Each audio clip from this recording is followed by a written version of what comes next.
Olá, pessoal, bem-vindos ao nosso giro semanal sobre o mercado financeiro. Essa semana foi cheia de altos e baixos. O cenário geopolítico continua complexo. No início da semana, ele parecia se desenvolver para algo mais tranquilo, algo mais diplomático, depois que alguns reféns foram libertados pelo Hamas.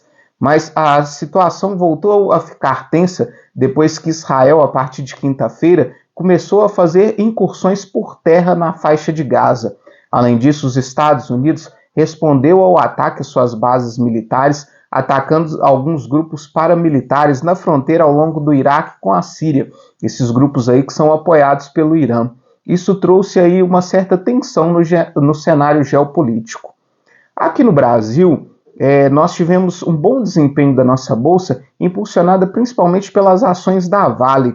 O minério de ferro subiu bastante essa semana, teve uma alta de 3,88%, com a tonelada cotada aí aos $120,50. Isso se deve aos estímulos econômicos vindos da China. O fundo estatal chinês realizou uma grande compra de ações ao longo dessa semana e nós tivemos ainda a visita do presidente Xi Jinping ao seu Banco Central, algo que aconteceu pela primeira vez desde que ele assumiu o governo.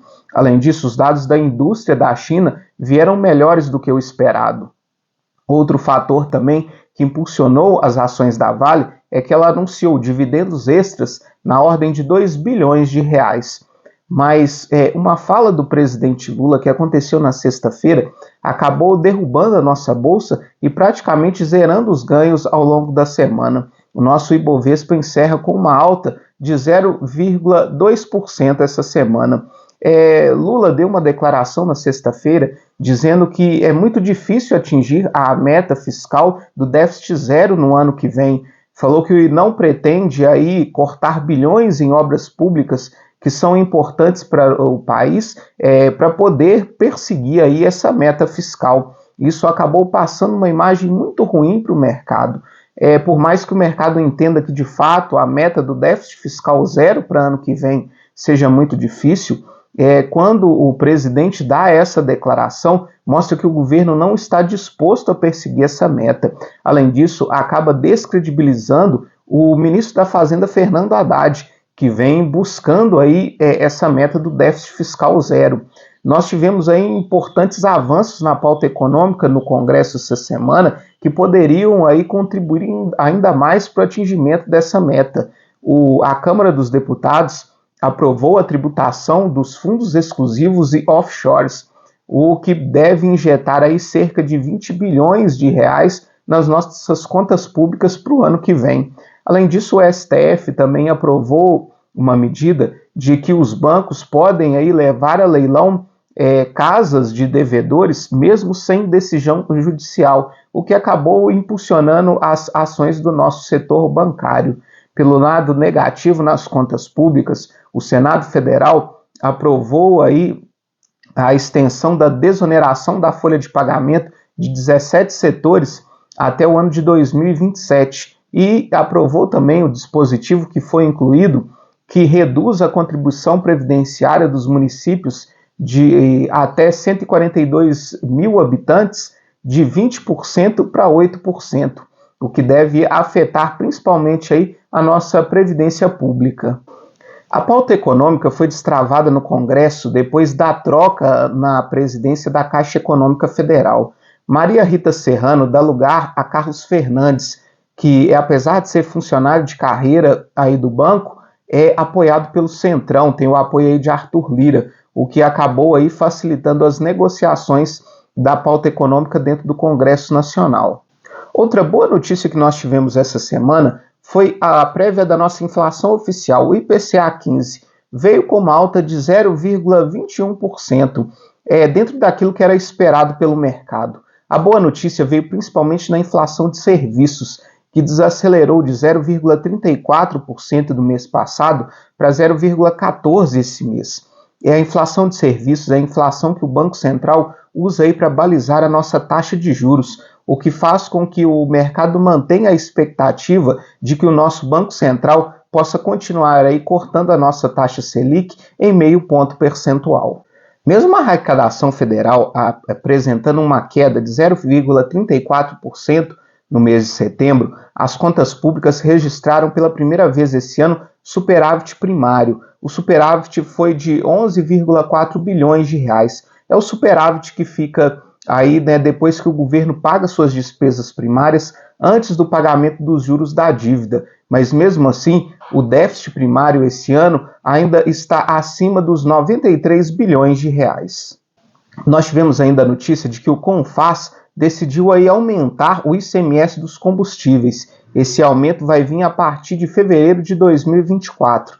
Vai ser um aumento de 15 centavos por litro no preço da gasolina, um aumento de 12 centavos por litro no preço do diesel e um aumento de 16 centavos no preço por quilo do gás de cozinha. Outra notícia que limitou os ganhos da nossa bolsa essa semana foi um comunicado da Petrobras que pretende aí alterar o seu estatuto social.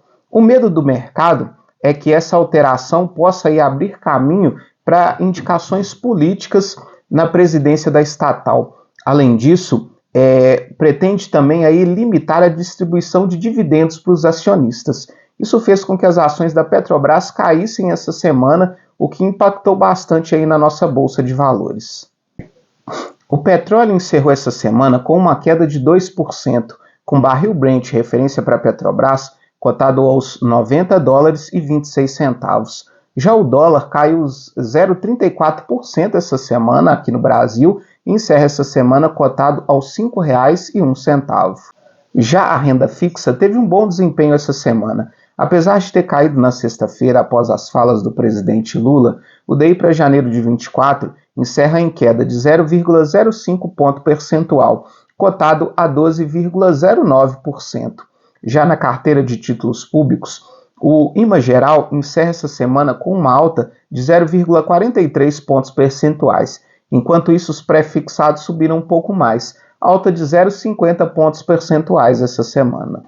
Já nos Estados Unidos, as bolsas encerraram em forte queda essa semana, devido principalmente aos balanços das Big Techs, ou seja, das grandes empresas de tecnologia, que vieram abaixo do esperado. O S&P 500 encerra com uma queda de 2,20%, a Nasdaq encerra com uma queda de 2,93% e o Dow Jones caiu 1,74%. Já na Europa, as bolsas caíram menos. O Stoxx 600 encerra com uma queda de 0,94%. Isso se deve ao fato principalmente devido à decisão do Banco Central da zona do euro de manter a sua taxa básica de juros inalterada. Falando agora dos Estados Unidos, nós tivemos a divulgação essa semana do PCA, que é a inflação de consumo, a inflação oficial que o FED usa para balizar a sua taxa básica de juros. Ela veio com uma alta de 0,3%, 3,7% no acumulado nos últimos 12 meses, o que foi uma boa notícia, porque veio em linha com aquilo que era esperado pelo mercado. Outra boa notícia é que Mike Johnson foi eleito presidente da Câmara dos Deputados dos Estados Unidos. Ele apoia aí uma extensão do teto da dívida pública dos Estados Unidos, o que pode facilitar o trabalho da Câmara dos Deputados. Vai ter no próximo dia 17 de novembro, que é quando mais uma vez aí vence o teto da dívida pública dos Estados Unidos, e algo que vem trazendo preocupação para o mercado. Já na América do Sul, no domingo, nós tivemos o primeiro turno das eleições presidenciais da Argentina. Sérgio Massa ficou em primeiro lugar com 36% dos votos. Sérgio Massa é o atual ministro da Economia. Em segundo lugar, ficou o candidato de direita Javier Milei, com 30% dos votos. Isso acabou derrubando a Bolsa da Argentina, já que o candidato da situação, que levou a Argentina a uma das suas piores crises econômicas, acabou se despontando aí vencedor no primeiro turno. E agora a Argentina aí vai para a disputa do seu segundo turno.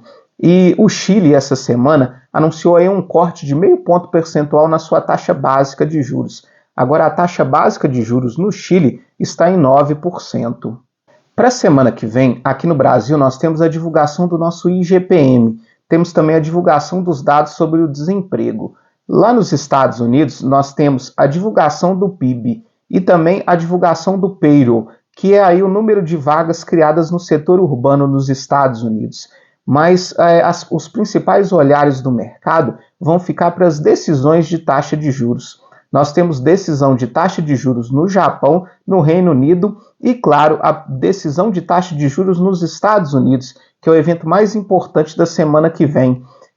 A expectativa é de que os Estados Unidos mantenham a sua taxa básica de juros inalterada, mas fica a expectativa pelo comunicado de Jerome Powell, logo após a reunião, de se nós teremos ainda mais uma alta de juros lá nos Estados Unidos. Essa semana especial aqui direto da Lapinha da Serra, com a Serra do Cipó ao fundo. Muito obrigado e até a próxima semana.